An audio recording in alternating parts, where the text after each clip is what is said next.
Hola futuros compañeros del Valhalla, bienvenidos un día más a mi canal, al canal de Rudix Norris, sí señor, con A través de las puertas de la llave de plata de HP Lovecraft.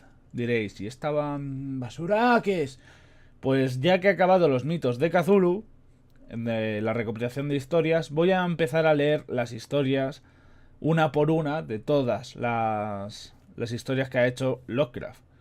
La verdad es que son cortitas, esta por ejemplo veo 40 páginas y la verdad no sé cuánto leeré, espero que bastante, 20 páginas por lo menos por cada uno de estos, pero bueno, vamos a empezar porque si no las palabras se las llevan el viento y tiempo no tenemos, así que empecemos. En una inmensa sala de paredes ornadas con tapices de extrañas figuras y suelo cubierto con alfombras de Boukhara de extraordinaria manufactura e increíble antigüedad, se hallaba 4 hombres sentados en torno a una mesa atestada de documentos. En los rincones de unos trípodes de hierro forjado que un negro de avanzadísima edad y oscura librea alimentaba de cuando en cuando, emanaban los hipnóticos perfumes del olíbano, mientras en un nicho profundo en uno de los lados latía acompasado un extraño reloj en forma de ataúd, cuya esfera estaba adornada de enigmáticos jeroglíficos y cuyas 4 manecillas no giraban de acuerdo con ningún sistema cronológico de este planeta. Era una estancia turbadora y extraña, pero muy a consonancia con las actividades que se desarrollaban en ella.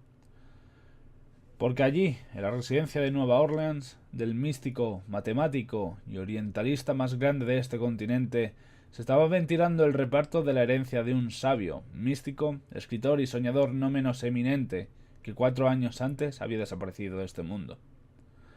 Randolph Carter, que durante toda su vida había tratado de sustraer el tedio y a las limitaciones de la realidad ordinaria, evocando paisajes de ensueño y fabulosos accesos a otras dimensiones. Desapareció del mundo de los hombres el 7 de octubre de 1928, a la edad de 54 años. Su carrera había sido extraña y solitaria, y había quienes suponían, por sus extravagantes novelas, que había debido sucederle cosas aún más extrañas en las que se conocía de él. Su asociación de Harley Warren, el místico de Carolina del Sur, cuyos estudios sobre la primitiva lengua Naacal de los sacerdotes himalayos de tan atroces tan atroces consecuencias tuvieron, fue muy íntima. No, está escrito así, no sé si es que lo he leído mal o yo qué sé. Efectivamente, Carter había sido quien, una noche enloquecedora y terrible en un antiguo cementerio, vio descender a Warren a la cripta húmeda y salitrosa de la que nunca regresó. Carter vivía en Boston, pero todos sus antepasados procedían de esa región montañosa y agreste que se extiende tras la velusta ciudad de Arkham, llena de leyendas y brujerías. Y fue allí, entre esos montes antiguos, preñados de misterio, donde, finalmente, había desaparecido él también. Parks. Parks, su viejo criado, que murió a principios de 1930, se había referido a cierto cofrecillo de madera extrañamente aromática, cubierto de horribles adornos que había encontrado en el desván, a un pergamino indescifrable la palabra, coño, y en una llave de plata labrada con raros dibujos que contenía la arqueta. En torno a ese objeto, el propio Carter había mantenido correspondencia con otras personas. Carter, según dijo, había contado que esta llave provenía de sus antepasados y que la ayudaría a abrir la puerta de su infancia perdida y de extrañas dimensiones y fantásticas regiones que hasta entonces había visitado solo en sueños vagos, fugaces y evanescentes. Quedó sin respiración. Un día, finalmente, Carter había cogido el cofrecillo con su contenido y se había marchado en su coche para no volver más. Más tarde había encontrado el coche al borde de una carretera vieja y cubierta de hierba que, a espaldas de la desolada ciudad de Arkham, atraviesa las colinas que habitaron un día los antepasados de Carter, de cuya gran residencia solo queda el sótano ruinoso, abierto de cara al cielo. O sea, que estaba abierto el sótano, o cómo. En un bosquecillo de olmos inmenso En un bosquecillo de olmos inmenso había desaparecido en 1781 otro de los Carter, no muy lejos de la casita medio derruida donde la bruja Goody Fowler preparaba sus abominables pociones, tiempo atrás.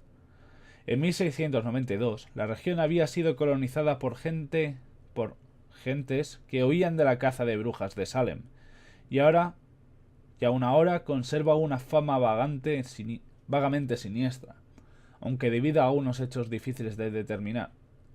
Edmund Carter había logrado huir justo en el tiempo del Monte de las Orcas, donde le querían llevar sus conciudadanos, pero todavía corrían muchos rumores acerca de sus hechizos y brujerías, y ahora, al parecer, su único descendiente había ido a reunirse con él.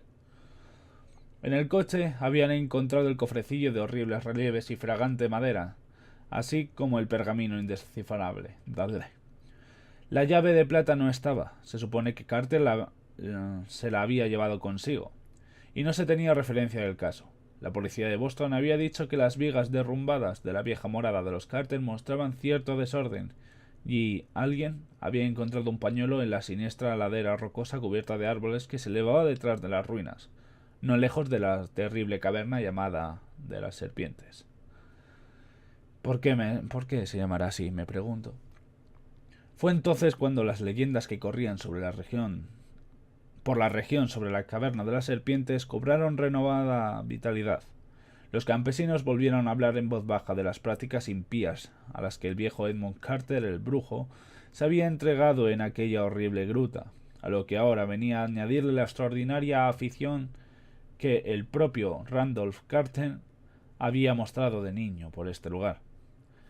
Durante la infancia de Carter, la venerable mansión se había mantenido en pie, con su antigua techumbre de 4 vertientes, habitada solo por su tío abuelo Christopher. Él la había visitado con frecuencia y había hablado de modo especial sobre la caverna de las serpientes. Las gentes recordaban que más de una vez se había referido a una grieta que había en un rincón ignorado de la cueva, y hacía cábalas sobre el cambio que había experimentado a raíz de un día que pasó entero dentro de la caverna, a los 9 años de edad. Esto había sucedido en octubre, y desde entonces parecía haber adquirido una insinuada facultad de predecir acontecimientos futuros. Bioshock Infinite. La noche en que desapareció Carter había llovido, y nadie pudo encontrar la menor huella de los pasos que dio al bajar del coche. En el interior de la caverna de las serpientes se había formado un barro líquido y viscoso, debido a las grandes filtraciones de agua. Solo los rústicos ignorantes murmuraron sobre ciertas huellas que habían creído descubrir en el sitio donde los grandes olmos sobresalían por encima de la carretera y en la siniestra pendiente próxima a la caverna de las serpientes, donde había sido encontrado el pañuelo. Pero ¿quién iba a hacer caso a aquellos rumores según los cuales esas huellas eran idénticas a las que dejaban las botas de puntera cuadrada que había usado Randolph Carter cuando era niño? O sea, que tenían huellas de niño. ¿O cómo? Esa historia era tan insensata como aquella otra que había visto las huellas inconfundibles de las botas de Benji Acore, que según decían iba al encuentro de las huellas pequeñas de la carretera. El viejo Benny Corey había sido el criado del señor Carter cuando Randolph era muy joven, pero hacía 30 años que había muerto. Hostia, esto se pone turbio de cojones. Debieron ser esos rumores, añadidos a las manifestaciones que el propio Carter había hecho en Parks y a otros sobre su suposición de que la labrada llave de plata le ayudaría a abrir la puerta de su perdida infancia, los que indujeron a ciertos investigadores ocultistas a declarar que el desaparecido había conseguido dar la vuelta a la marcha del tiempo, regresando, a través de 54 años, a ese día de octubre de 1883, en que, siendo niño, había permanecido tantas horas en la caverna de la serpiente. Sostenían que, cuando salió aquella noche de la cueva, Carter había logrado de algún modo viajar hasta 1928 y volver. ¿Acaso no sabía después las cosas que habrían de suceder más tarde? y no obstante, jamás se habría referido a suceso alguno posterior a 1928. Uno de estos sabios, un viejo excéntrico de Providence, Rhode Island, que había mantenido una larga y estrecha correspondencia con Carter, tenía una teoría aún más complicada. Decía que no sólo había regresado a la niñez, sino que había alcanzado un grado de liberación aún mayor, pudiendo recorrer ahora a capricho los paisajes prismáticos de sus sueños infantiles. Tras haber sufrido una extraña visión, este hombre publicó un relato sobre la desaparición de Carter, en que se insinuaba la posibilidad que éste ocupase el trono de ópalo de Ilekbad, fabulosa ciudad de innumerables torreones, asentada en lo alto de los acantilados de cristal que domina ese mar crepuscular en los que los Gnori, barbudas criaturas y provistas de aletas natatorias, construyen sus singulares laberintos. Me parece muy raro que pone uno de estos sabios, un viejo excéntrico de Providence. Cuando pone un viejo excéntrico de Providence hay un guión. No sé si es en plan un dato que quería poner, pero desde ahí no ha parado de... No ha puesto otro guión para cortar eso. O sea que no sé. Ya veremos.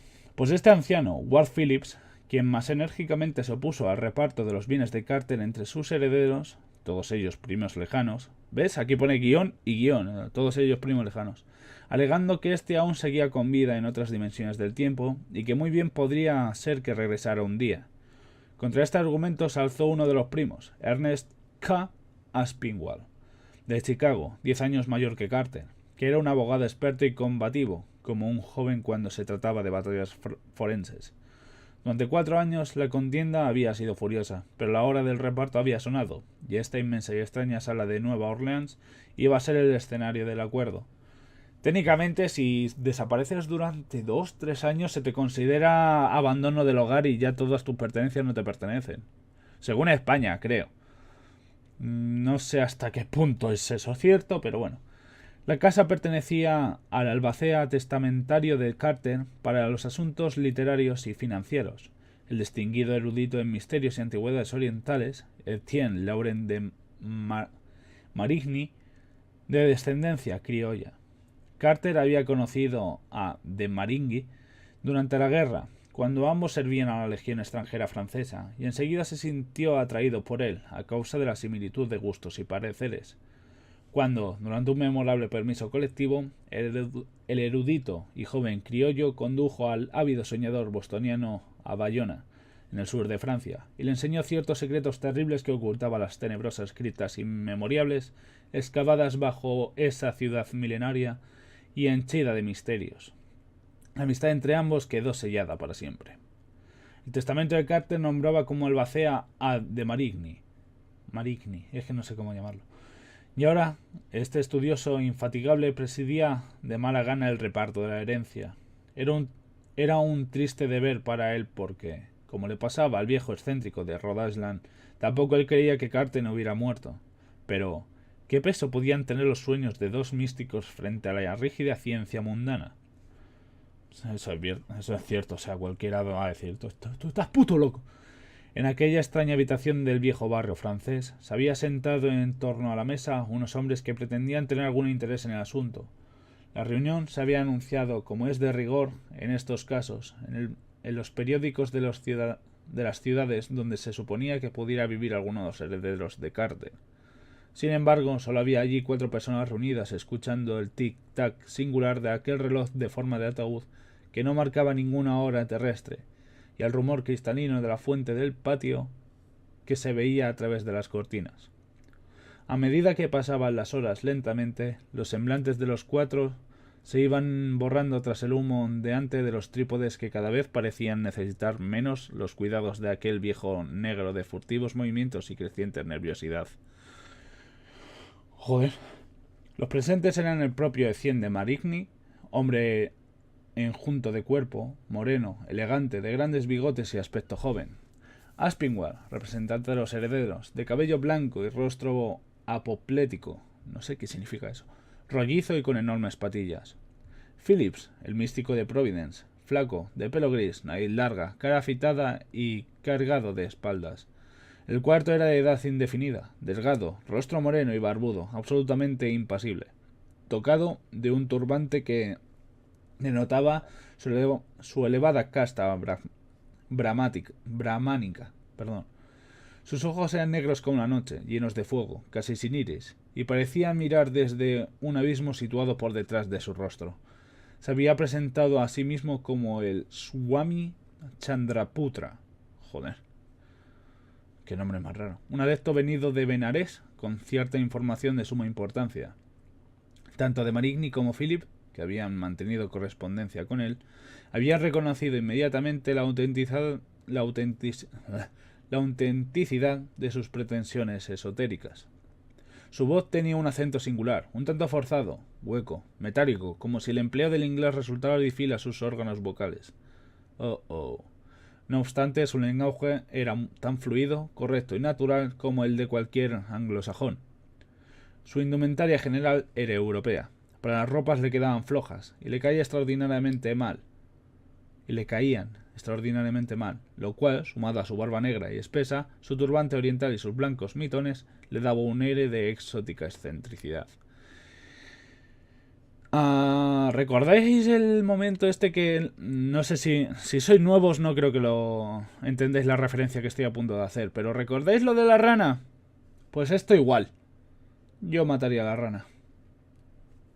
Que no quiere decir que maten a este tío, sino, joder, que ya huele algo. De Marigny, manoseando el pergamino hallado en el coche de Cartel, decía: No he podido descifrar una sola letra del pergamino. El señor Phillips, aquí presente, también ha desistido. El coronel Churchward afirma que no se trata de lengua naakal y que no tiene el menor parecido con los jeroglíficos de las mazas de guerra de las Islas de Pascua. Los relieves del cofre, en cambio, recuerdan muchísimo a las esculturas de la Isla de Pascua. Que yo recuerde, lo más parecido a estos caracteres del pergamino, observen como todas las letras parecen colgar de las líneas horizontales, es la caligrafía de un libro que poseía el malogrado Harley Warren. Le acaba de llegar de la India, precisamente cuando Carter y yo habíamos ido a visitarle, en 1919, y no quiso decirnos de qué se trataba. Aseguraba que era mejor que no supiéramos nada, y nos dio a entender que acaso su origen fuera extraterrestre. Se lo llevó consigo aquel día de diciembre en que bajó a la cripta del antiguo cementerio, pero ni él ni su libro volvieron a la superficie otra vez. Hace algún tiempo le envié aquí a nuestro amigo el Swami Chandraputra. Es que tiene un nombrecito que, joder, me dan ganas de hacer algún chiste, pero no. El dibujo de alguna de aquellas letras, hecho de memoria, y una fotocopia del manuscrito de Carter. Él cree que podría aportar alguna luz sobre tales caracteres después de realizar ciertas investigaciones y consultas. En cuanto a la llave, Carter me envió una fotografía. Sus extraños arabescos no son letras, pero parece como si perteneciera a la misma tradición cultural que el pergamino. Carter decía siempre que estaba a punto de resolver el misterio, aunque nunca llegó a darme detalles. Una vez casi se puso poético hablando de todo este asunto. Aquella antigua llave de plata, según decía, abriría las sucesivas puertas que impiden nuestro libre caminar por los imponentes corredores del espacio y del tiempo, hasta el mismo confín que ningún hombre ha traspasado jamás desde que Shaddad, empleando su genio terrible, construyó y ocultó en las arenas de la pétrea Arabia las prodigiosas cúpulas y los incontables alminares de Irem, la ciudad de los 1000 pilares. Según escribió Carter, ha regresado santones hambrientos y nómadas enloquecidos por la sed, para hablar de su pórtico monumento y de la mano esculpida sobre la clave del arco. Pero ningún hombre lo ha cruzado y ha vuelto después para decirnos que sus huellas atestiguan su paso por las arenas del interior.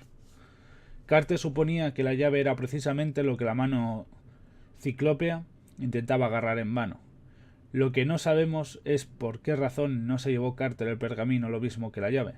Tal vez lo olvidaría, o quizás se abstuvo de recordar que su amigo llevaba consigo un libro de parecido caracteres al descender de la cripta, y no regresó. O sencillamente puede que no tuviera nada que ver con la empresa que él pretendía llevar a cabo. Molaría un huevo que se lo hubiera olvidado. Al interrumpirse de Marigny, el anciano señor Philip dijo con voz áspera y chillona: No podemos conocer los vagabundeos de Carter con nuestros propios sueños. Es que dice chillona, o sea, voz áspera. Yo áspera entiendo esta voz, y chillona es: Yo he estado en lugares muy extraños, supongo. muy extraños en mis sueños y he oído cosas muy raras y significativas en Ulthar, el otro lado del río Sky. Parece que el pergamino no debía de hacerle falta, ya que Carter lo que pretendía era regresar al mundo de los sueños de su niñez, y ahora es rey de Ilekbad. El señor Aspinwall se puso aún más apoplético y farfulló. ¿Por qué no hacen que se calle ese viejo loco? Ya hemos tenido bastantes tonterías de este tipo. El problema ahora es hacer el reparto, y ya era hora de que nos pongamos a ello. Por primera vez habló Swani Chandraputra, con su voz singularmente metálica y lejana. Señores, en todo este asunto hay algo que... Es que no puedo poner voz metálica, lo siento. Algo más de lo que ustedes piensan. El señor Aspinall no hace bien en burlarse de la veracidad de los sueños.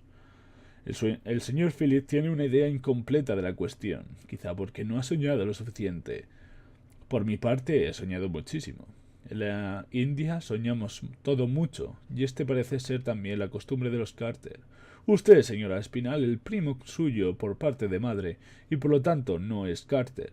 Mis propios sueños y algunas otras fuentes de información me han revelado ciertas cosas que todavía siguen oscuras para ustedes.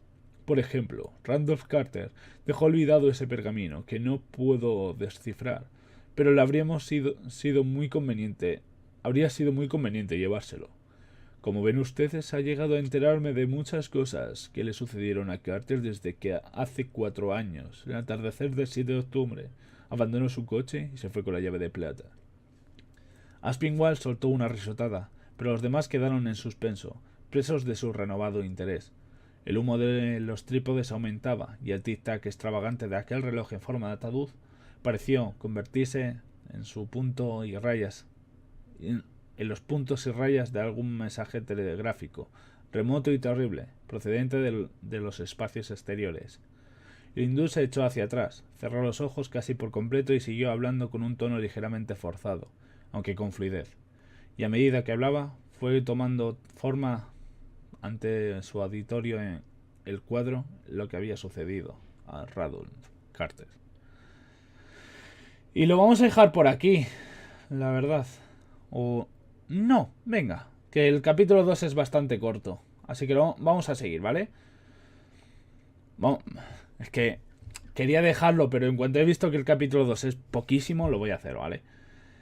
Las colonias que se extienden más allá de la ciudad de Arkham están impregnadas de extrañas magias por algo. Quizá que el viejo hechicero Edmund Carter invocaría de las estrellas, o que haría emerger de las más profundas quistas de la tierra, cuando se refugió en aquellos parajes al huir de Salem en 1692.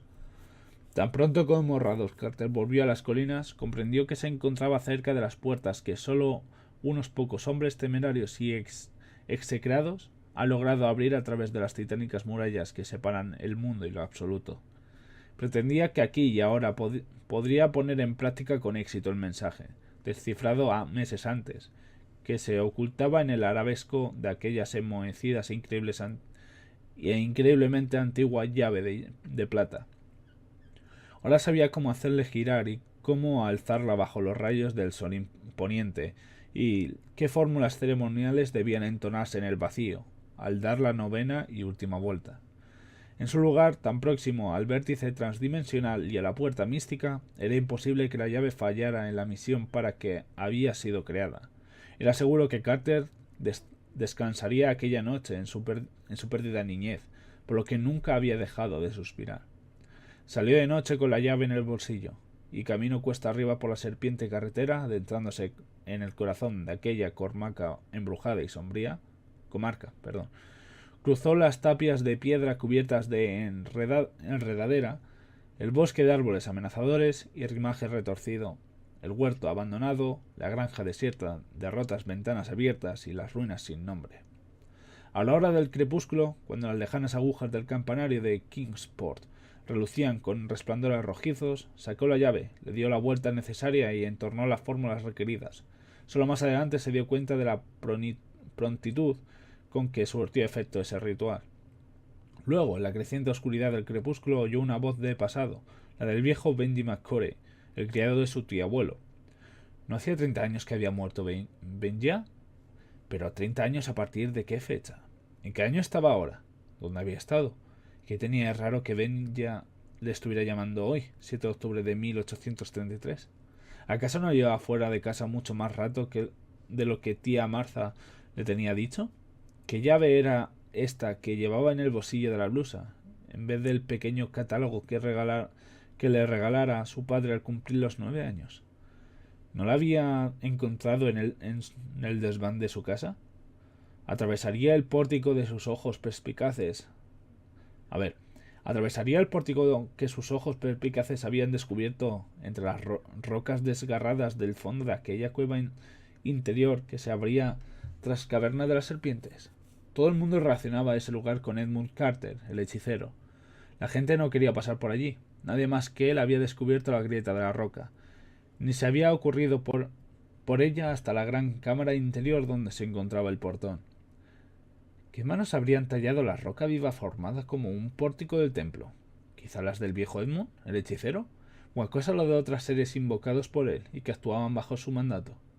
Aquella noche el pequeño Radolf cenó con tío Chris y tía Martha en el viejo caserón del enorme tejado.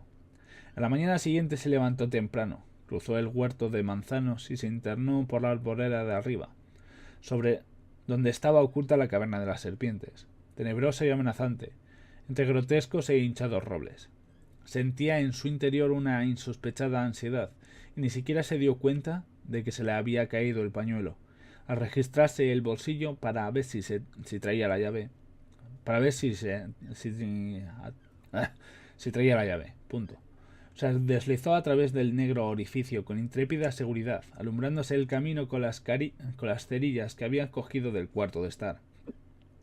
Un momento después, se había colado a través de la grieta de la roca y se hallaba en la inmensa gruta interior, cuya rocosa pared final recordaba la forma de un pórtico labrado intencionalmente en la piedra. Allí permaneció en pie, ante la pared húmeda y goteante, silencioso, aterrado, encendiendo cerilla tras cerilla mientras la contemplaba. Aquella prominencia que emergía... era una pregunta. ¿Aquella prominencia que emergía de la clave del arco sería acaso la gigantesca mano esculpida? Entonces sacó la llave, hizo ciertos movimientos y entonó determinados cánticos cuyo origen recordaba confusamente. ¿Habría olvidado algo? Él solo sabía que deseaba cruzar la barrera que le separaba de la región ilimitada de sus sueños, de los abismos donde todas las dimensiones se disuelven en lo absoluto. Y ahora sí, lo que dejamos por aquí. La verdad es que han estado hablando de... Me gusta... Es que la última historia de los mitos de Cthulhu no te ponen en situación. Simplemente te lo tiran todo. Así en plan... ¡Hala! Mientras que aquí te van... ¿Cómo se dice? Te van metiendo en la historia. Yo creo que estoy en la puta historia. Yo por un momento he creído que estoy en la puta caverna. Me ha dado un escalofrío y todo. He leído de puta pena. Lo sé, lo siento. Pero, ¿qué se va a hacer? Menos da una piedra, se suele decir. Bueno, la siguiente vez intentaré leer mejor, ¿vale? Es que estoy intentando hacer otros modos de poner la voz o abrir más la boca para poder vocalizar mejor. No sé, ya veré qué puedo hacer, ¿vale? Poco más que contar, muchas gracias por esto. Recordad que son gratis, así que aprovechaos de ello. Darle a like si os ha gustado. Y si os ha gustado, suscribiros si no estáis, dándole a la campanita para que YouTube os avise. Para cuando tenga que subir vídeo que os avise. Y nada más. Venga. Adiós.